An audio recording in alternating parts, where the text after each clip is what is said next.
if it's B2B and you're selling to businesses, the key to becoming known in a space is to really segment the market. And so you're a small company, you have limited resources, you have limited budgets, limited people. If you're trying to make a name for yourself, the best way to do that is to get really tight on who can I sell to right now and how do I get in front of them, just them. So I don't actually want to go really broad. I don't want to try to market to everybody because that's expensive. You'll never do it. You don't have the budget. But if you can get very narrow and focus just on the people that are an extraordinarily good fit for you right now, you're going to have a lot more success. So I'll give you an example. I worked for a company and we sold a software package for business analysts. And these business analysts were managing software projects internally. And so we were like a project management tool for internal software projects. That was the thing we did. And so at the beginning, when I arrived, if you looked at the marketing, like they were just trying to market to every company bigger than a certain size, but it was just like a huge addressable market. And, and we didn't really have a good idea of who was a really good fit for our stuff and who wasn't. So we did a bit of an analysis of the customer base that we already had.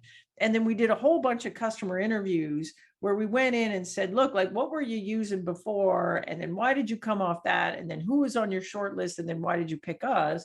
And what we discovered was that the companies were picking us because we had a set of features that made it particularly easy to manage an internal software project if you had remote teams.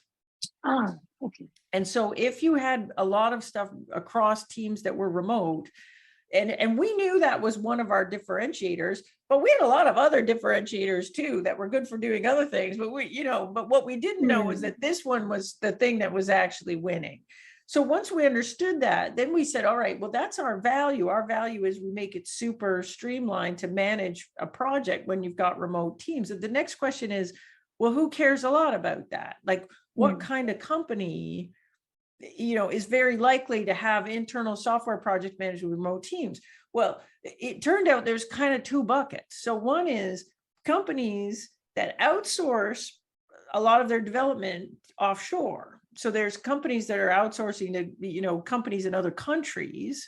So if you did a lot of outsourcing, then you had, by definition, you were managing remote teams. The second one was companies that were very acquisitive. So they were doing a lot of acquisitions. And as part of that acquisition, they would have dev teams all over the world and they didn't want to move those people. So they would keep them there. So now I'm doing that. So now I've got, you're doing acquisitions or you're outsourcing.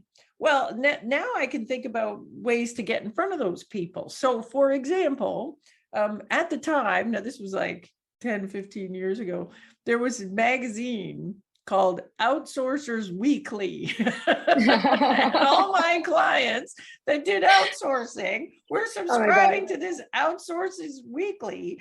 And I started buying a full page ad in that thing, which was super cheap because nobody advertised in this thing, and drove a whole lot of pipeline with that and started to establish us as a brand there because, there was this very narrow set of things. The other one was folks doing acquisitions. So we would go to places like, there were particular trade shows, and sometimes there would be a track on doing acquisitions and how to manage the transition through an acquisition and what are you doing with, particularly with remote development teams and things like that. And so we had this marketing really focused in on those events where those people would go and whatever to establish the brand.